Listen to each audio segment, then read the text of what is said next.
तो हमारा 12वीं का फर्स्ट चैप्टर है ठोस अवस्था, ठीक है, सॉलिड स्टेट। उसके बारे में हम थोड़ा देखते हैं। इसका पहले बेसिक से शुरू करेंगे 12th लेवल का, उसके बाद नीट लेवल तक जाएंगे, ठीक है, और उसके बाद आईआईटी लेवल तक का हम आईआईटी मेन तक का हम इसमें पूरा कोर्स डिस्कस करेंगे।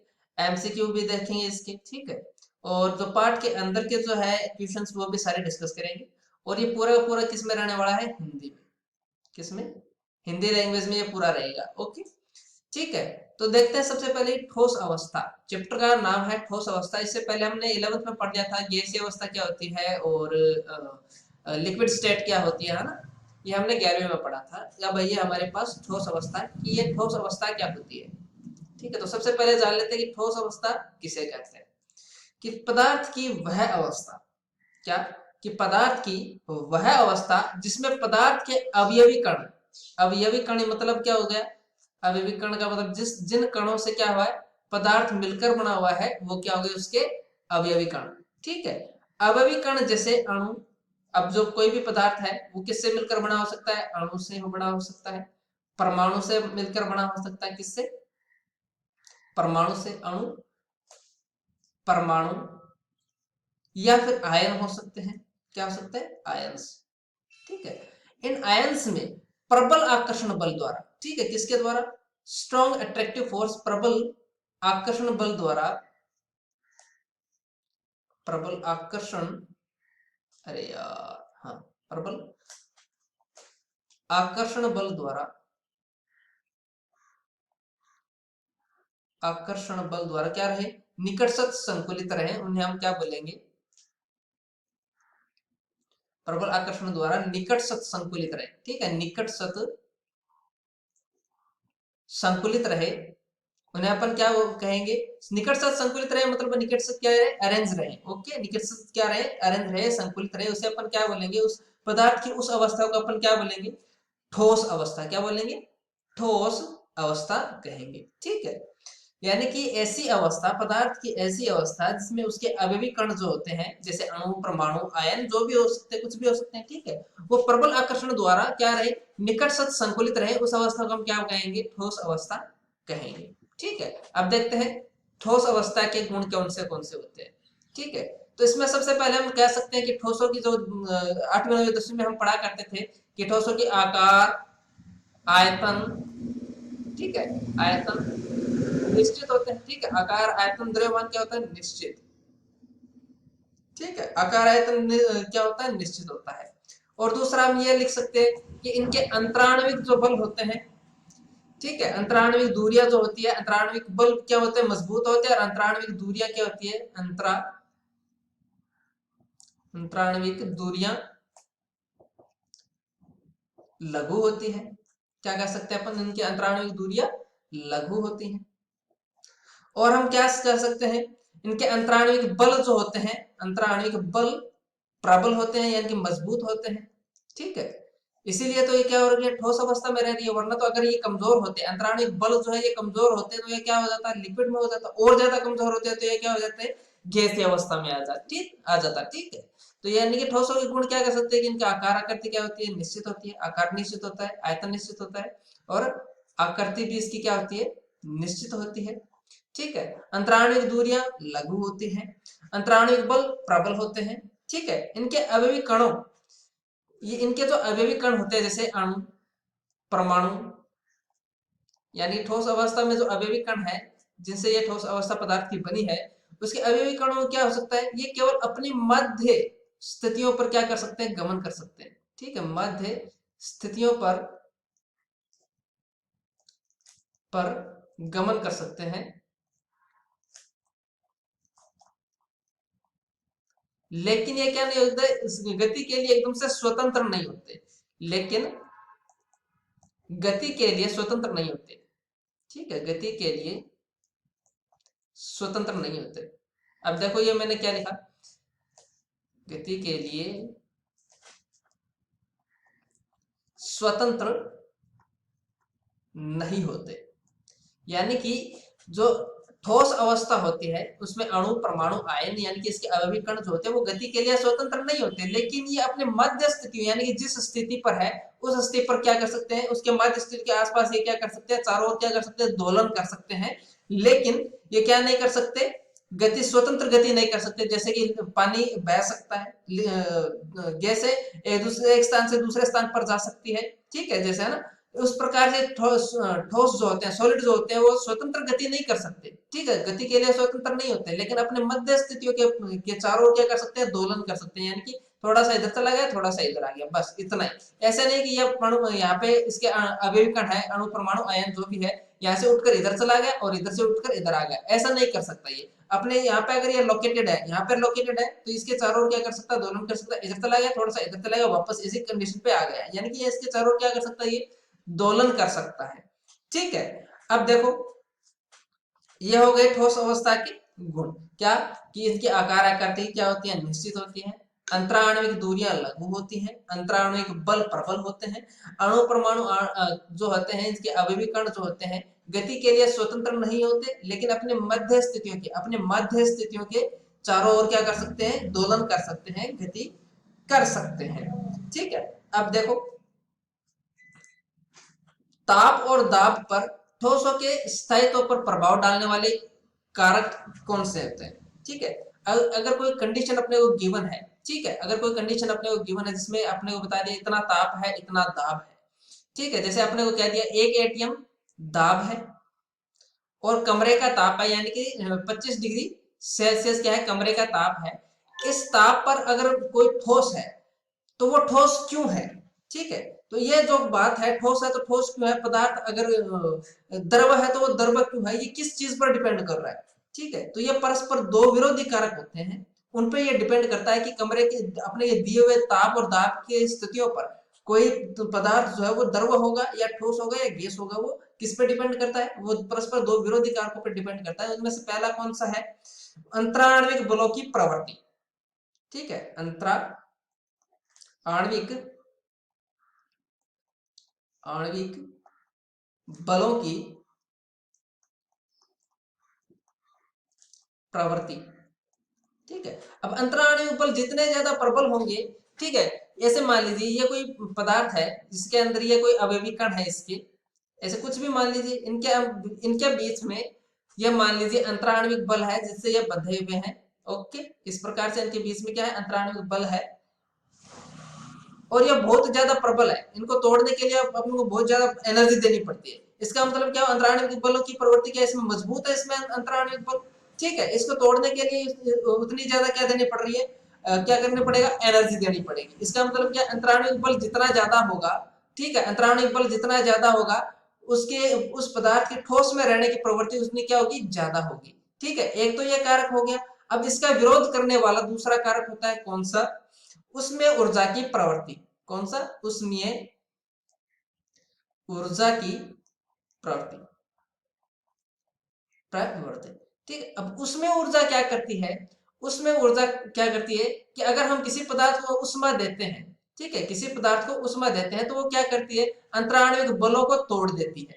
हाँ ठीक है, हम किसी भी जैसे बर्फ है, हमने क्या लिया, बर्फ का टुकड़ा लिया, उसको अब एक पात्र में रखा और नीचे के हमने क्या कर दिया, गैस भरण कर दिया, गैस जला दिया, तो इसका मतलब क्या कर रहे हैं अपन, उसे उसमें ऊर्जा दे रहे हैं। वो किस अवस्था में, ठोस अवस्था में। बर्फ किस में होती है, ठोस में होती है, हम सब जानते हैं। उसे हम क्या कर रहे हैं, उसमें ऊर्जा दे रहे हैं, तो उसके अंदर क्या है, अंतराण्विक बल, जो मजबूत अंतराण्विक बल है जिसके कारण बर्फ जमा हुआ है, वो धीरे धीरे क्या हो जाएंगे, उसमें ऊर्जा देने से कमजोर पड़ जाएंगे, ठीक है। वो धीरे धीरे उनके अंतराण्विक बल की प्रवृत्ति क्या हो जाएगी, कमजोर हो जाएगी, जिससे क्या हो जाएगा, वो जो बर्फ जो है जैसे जैसे उसे तापीय उष्मा मिलेगी वो क्या हो जाएगा, बर्फ से पानी में बन जाएगा। बर्फ के पहले किस में जाएगा, बर्फ से पानी में जाएगा। अब और भी ज्यादा ऐसे अपन क्या देंगे, उसमें ऊर्जा देंगे तो इसमें अंतराण्विक बल, जो पानी के अंदर अंतराण्विक बल है, वो और ज्यादा कमजोर पड़ेंगे, और ज्यादा कमजोर पड़ेंगे तो पानी जो है द्रव अवस्था में है, ठीक है। यहाँ पे किस में था, ठोस अवस्था में था, यहाँ पे किस में आ गया, द्रव में आ गया। अब यह द्रव से किस में चला जाएगा, गैसीय अवस्था में चला जाएगा, ठीक है। तो ये किस इस प्रकार से हम क्या करते हैं, ये जो दो परस्पर विरोधी कारक जो है, अंतराण्विक बलों की प्रवृत्ति और उसमें ऊर्जा की प्रवृत्ति, ये दो कारक ऐसे हैं जो किसी भी पदार्थ के लिए कोई ये अवस्था डिसाइड करते हैं कि इस ताप पर ये क्या हो, ठोस अवस्था में होगा या फिर द्रव अवस्था में। ठीक है, अगर अंतराणुविक बल ज्यादा है इसका मतलब क्या होगा कि वो किस में होगा, ठोस अवस्था में होगा। अंतराणुविक बल कम है इसका मतलब क्या हो जाएगा, वो लिक्विड या फिर गैसियस स्टेट में होगा। अब उसमें ऊर्जा, अगर हम उसमें ऊर्जा किसी पदार्थ को ज्यादा दे देंगे, ठीक है, किसी पदार्थ को उसमें ऊर्जा ज्यादा दे देंगे तो क्या हो जाएगा, वो किस में बदल जाएगा, ठोस है तो गैस में बदल जाएगा, ठोस है तो वो किस में बदल जाएगा, द्रव में बदल जाएगा, और द्रव है तो वो किस में बदल जाएगा, गैस में बदल जाएगा। ठीक है, अब देखते हैं ठोसों के प्रकार। क्या है, ठोसों के प्रकार। अब देखो ठोसों के उनके अवयविक कणों के आधार पर इन्हें दो भागों में बांटा गया है। ठीक है, अवयविक कणों की व्यवस्था के आधार पर ये इनके वर्गीकरण का आधार क्या है, अवयवी कणों की, अवयवी कणों की व्यवस्था, अवयवी कणों की व्यवस्था क्रम के आधार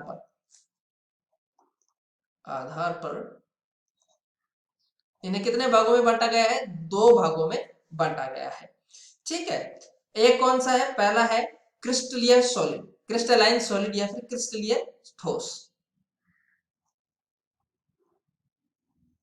क्रिस्टलीय ठोस। और दूसरा कौन सा है, अक्रिस्टलीय ठोस,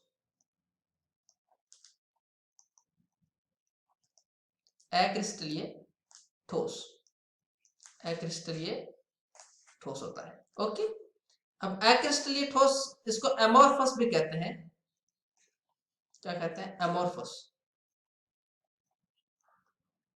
एमोर्फस का मतलब होता है जिसकी आकृति नहीं होती, यानी कि अक्रिस्टलीय ठोस जो होते हैं उनमें कणों की जो है नियमित रूप से आकृति नहीं होती। अवयवी कणों जिनसे ये बने होते हैं उनके अवयवी कणों की आकृति जो है वो नियमित नहीं होती। ठीक है, तो अब देखो अपन देखते हैं क्रिस्टलीय ठोस किसे कहते हैं। सबसे पहले अपन ये देखते हैं कि क्रिस्टलीय ठोस जो है ये किसे कहते हैं। तो देखो क्रिस्टलीय ठोस जो होता है किसे कहते हैं कि वे ठोस जिनकी क्रिस्टल में अवयवी कणों जैसे कि अणु, परमाणु, आयन का क्रम क्या होना चाहिए, सुव्यवस्थित होता है, जिनमें दीर्घप्रासी व्यवस्था पाई जाती है। ठीक है, अर्थात कणों की व्यवस्था जो होती है, व्यवस्था का जो पैटर्न जो होता है वो क्या होना चाहिए, नियमित होना चाहिए। ठीक है, किसे कहेंगे कि अवयवी कण जो है, अवयवी कण जो है का क्रम क्या होना चाहिए, कणों का, अवयवी कणों का क्रम क्या होना चाहिए, व्यवस्थित, सुव्यवस्थित होना चाहिए। ठीक है, अवयवी कणों का क्रम क्या होना चाहिए, सुव्यवस्थित होना चाहिए। ठीक है, दीर्घप्रासी व्यवस्था जिनमें पाई जाती हो, अवयवी कणों की जो त्रिविम में जो परास की व्यवस्था है, त्रिविम में जो व्यवस्थित होते हैं वो क्या होना चाहिए, दीर्घप्रासी होना चाहिए। ठीक है, अवयवी कणों की जो व्यवस्था है वो क्या होनी चाहिए, दीर्घपरासी। ठीक है, यानी कि दीर्घपरासी व्यवस्था का मतलब क्या हो गया कि कणों की व्यवस्था का पैटर्न जो है, क्या, कणों की व्यवस्था का पैटर्न,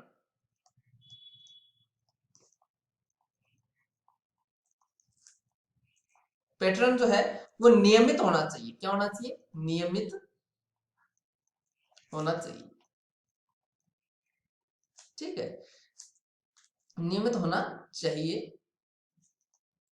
ठीक है, जिसकी संपूर्ण क्रिस्टल में, जिसकी जिसकी पूरे क्रिस्टल में, ठीक है, संपूर्ण क्रिस्टल में, क्रिस्टल में क्या होना चाहिए, क्रिस्टल में एक से अंतराल पर क्या होनी चाहिए, पुनरावर्ती होनी, क्या होनी चाहिए, पुनरावर्ती होनी चाहिए।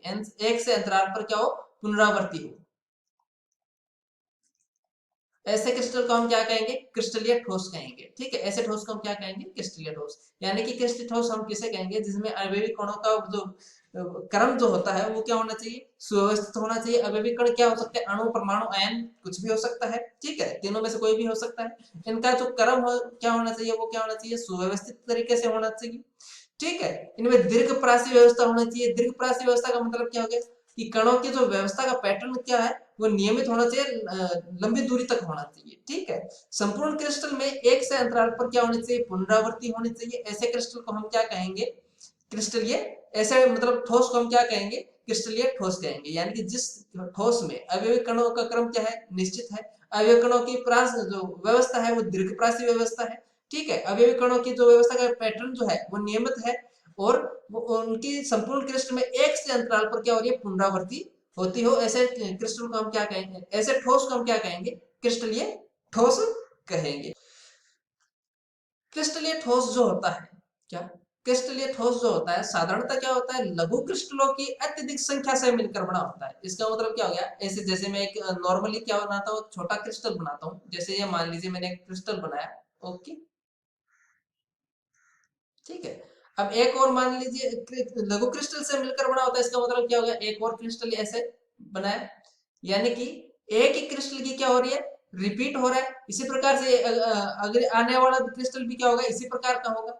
ठीक है, यानी कि एक छोटा सा क्रिस्टल है वो बार बार में क्या हो रहा है? रिपीट होता जा रहा है। ओके, क्या हो रहा है? रिपीट होता जा रहा है। तो इस रिपीटेटिव क्रम से क्या होता है? क्रिस्टलीय ठोस बनता है। यानी कि एक छोटे छोटे क्रिस्टल है, उनके बहुत सारे छोटे छोटे क्रिस्टल मिलाकर एक क्या हो रहा है? एक बड़ा क्रिस्टलीय ठोस बना है। ठीक है, और ये जो छोटे छोटे क्रिस्टल जो होते हैं इनकी विशेषता क्या होती है? इनकी ज्यामिति, ज्यामिति जो होती है वो और आकार जो होता है वो क्या होता है?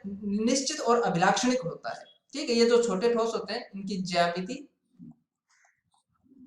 और इनका आकार निश्चित व अभिलाक्षणिक होता है। क्या होता है? अभिलाक्षणिक। ठीक है, यानी कि ये तो छोटे छोटे क्रिस्टल जो होते हैं जिनसे एक बड़ा क्रिस्टल बनता है, उनमें क्या होता है? इनके आकार, इनकी ज्यामिति जो होती है वो क्या होती है? निश्चित होती है और अभिलाक्षणिक होती है। ठीक है, और देखो ये हो गया क्रिस्टलीय ठोस। अब क्रिस्टलीय ठोस के एग्जांपल जैसे NaCl है। NaCl, अब इस चीज को हम समझते हैं कि ये अभी अपने क्या क्या डिस्कस किया है कि NaCl जो होता है उसमें क्या होता है? Na, ठीक है, और बीच बीच में क्या होता है? इनमें Cl। ठीक है, Cl और यहाँ पे Cl। ठीक है, फिर से यहाँ पे Cl और यहाँ पे Na। ठीक है, अलग अलग कलर से मैंने दर्शाने के लिए पहले Na लिखा, फिर Cl लिखा है। ठीक है, तो इनमें देखो ये एक क्रिस्टल है। अब ये इसका जैसा जो क्रिस्टल है ये देखो यहाँ पर भी बन रहा है, यानी कि एक सा क्रिस्टल है, एक ये क्रिस्टल यहाँ पे बन रहा है, यानी कि एक सा ही क्रिस्टल है। एक सा ही क्रिस्टल है, वो बार बार में क्या हो रहा है? रिपीट हो रहा है। ठीक है, बार बार में क्या हो रहा है? रिपीट हो रहा है और इससे क्या बना है? एक बड़ा क्रिस्टल बना है। बस ये इतना बताने से आ रहा है कि ये क्या है कि क्रिस्टलीय ठोस जो होते हैं साधारणतः क्या होते हैं? लघु क्रिस्टलों की अत्यधिक संख्या से मिलकर बना होता है और जिनमें प्रत्येक का निश्चित अभिलक्षण व ज्यामितीय आकार होता है। ठीक है, जैसे उदाहरण दिया, जैसे NaCl का क्रिस्टल हो गया क्वार्ट्ज, क्रिस्टलीय क्वार्ट्ज। ठीक है, क्रिस्टलीय क्वार्ट्ज, क्वार्ट्ज ये क्या होना चाहिए? क्रिस्टलीय होना चाहिए। ये अक्रिस्टलीय भी होता है, क्रिस्टलीय।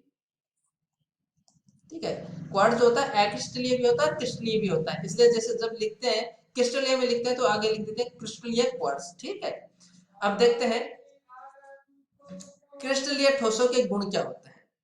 तो एक तो सीधी सीधी बात है कि क्रिस्टलीय ठोस जो होते हैं छोटे छोटे लघु क्रिस्टलों की पुनरावृत्ति से या फिर अत्यधिक संख्या में पुनरावृत्ति से मिलकर बने होते हैं। छोटे छोटे छोटे क्रिस्टलों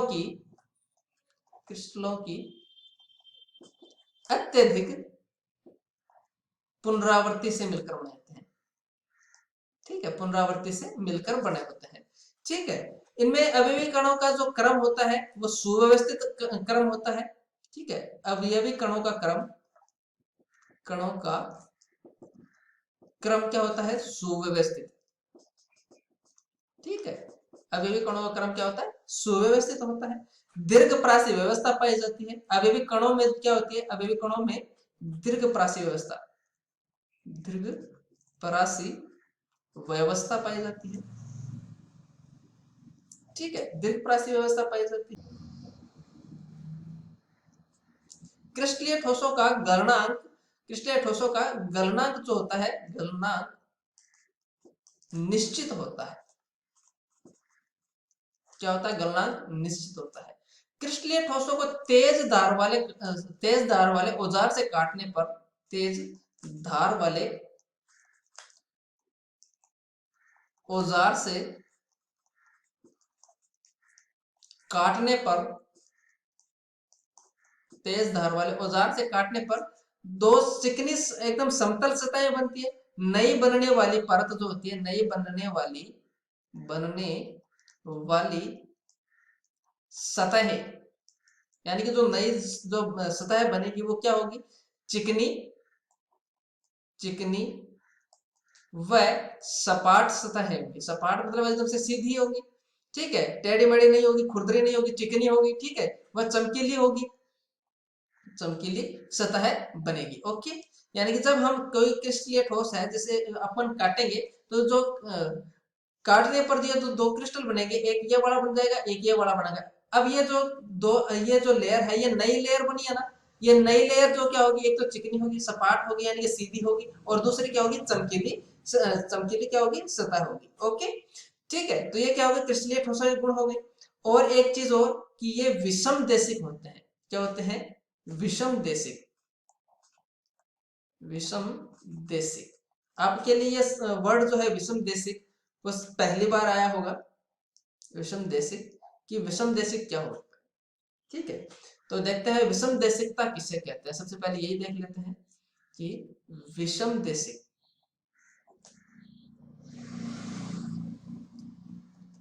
अगर मान लीजिए कोई पदार्थ है, ठीक है, उसकी त्रिविम में अपन देखते हैं कि अगर कोई पदार्थ है उसके भौतिक गुण जैसे अपवर्तनांक,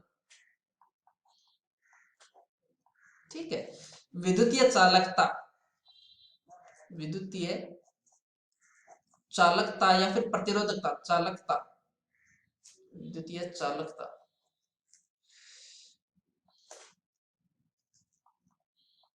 चालकता या प्रतिरोधकता। ठीक है, विद्युतीय चालकता या फिर प्रतिरोधकता एक ही बात है, प्रतिरोधकता। ठीक है, तो ये क्या होती है? देखिए, विषम देशिक किसे कहते हैं कि किसी भी पदार्थ के भौतिक गुण जैसे अपवर्तनांक, विद्युतीय चालकता या फिर प्रतिरोधकता एक ही क्रिस्टल में, एक ही एक ही क्रिस्टल में, क्रिस्टल में भिन्न भिन्न दिशाओं से देखने पर, इसमें भिन्न भिन्न दिशाओं से देखने पर, से देखने पर या फिर मापने पर, देखने पर या फिर या मापने पर भिन्न भिन्न मान प्रदर्शित हो, भिन्न भिन्न मान प्रदर्शित होते हैं तो उसे अपन क्या कहेंगे? विषम देशिक कहेंगे। यानी कि कोई पदार्थ है, उसके अपन भौतिक गुण जैसे अपवर्तनांक ले लिया, ठीक है, विद्युतीय चालकता ले लिया, प्रतिरोधकता ले लिया।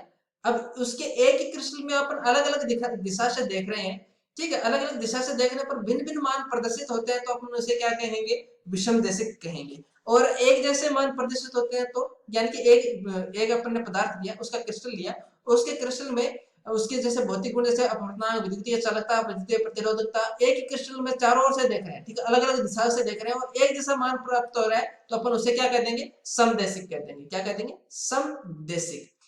ठीक है, लेकिन अलग अलग दिशाओं से देखने पर अलग अलग मान प्रदर्शित होते हैं, भिन्न भिन्न मान प्रदर्शित होते हैं तो उसे हम क्या कहेंगे? विषम देशिक कहेंगे। ठीक है, क्या कहेंगे? विषम देशिक कहेंगे। जैसे इसके भौतिक गुण अगर अपन इस डायरेक्शन से देखें, यहां से लेकर इस डायरेक्शन में देखिएगा, इस डायरेक्शन से देखें तो अपन कह सकते हैं, देखो एक तरफ इसमें क्या है, सारे के सारे क्लोरीन वाले अणु होंगे। अगर अपन इसका NaCl का ये क्रिस्टल लें, क्या लें, अगर आप अपन इसे NaCl का क्रिस्टल माने, ठीक है, इसमें लाल वाले अपन मान लेते हैं कि क्या है, सोडियम, और नीले वाले अपन मान लेते हैं क्लोरीन है। तो इसमें देखो एक साइड तो क्या है, क्लोरीन क्लोरीन है, तो दूसरी साइड क्या है, सोडियम सोडियम है, ठीक है। लेकिन इसी भौतिक राशि को मैं अगर इस दिशा से मापता हूं, ठीक है, कौन से वाले से, इस दिशा से मापता हूं, तो इसमें देखो सोडियम और क्लोरीन एक दूसरे से क्या है, अल्टरनेट है, क्या है, अल्टरनेट है, एक दूसरे से क्या है, एक क्रम के बाद है, एक क्रम को ये फॉलो करते हैं, उसके एक के बाद एक है, ठीक है। तो इसमें से देखो इधर से अगर मैं इसकी चालकता मापता हूं, ठीक है, और इधर से मापता हूं, तो क्या दोनों के दोनों सेम आ सकते हैं, क्या नहीं आएंगे, ठीक है। और इसी परिवर्ती को हमने क्या बोला है, विषम देशिक बोला है, ठीक है। तो ये इसलिए अपन क्या कर सकते हैं कि जो क्रिस्टलीय ठोस होते हैं वो क्या होते हैं, विषम देशिक होते हैं। उनके एक ही भौतिक गुण को अलग अलग दिशा से मापने पर क्या होते हैं, उसकी एक ही भौतिक गुण के अलग अलग मान प्रदर्शित होते हैं, ठीक है। इसे अपन क्या कहेंगे, विषम देशिकता कहेंगे। अब आगे आगे के वीडियो में हम पढ़ेंगे अक्रिस्टलीय ठोस और क्रिस्टलीय ठोसों के वर्गीकरण, ठीक है, क्रिस्टलीय अक्रिस्टलीय ठोसों में अंतर, और उसके बाद इनका वर्गीकरण, ठीक है, और उसके बाद एक एक कोष्टिका हम आगे के जो है वीडियो लेक्चर में हम देखेंगे।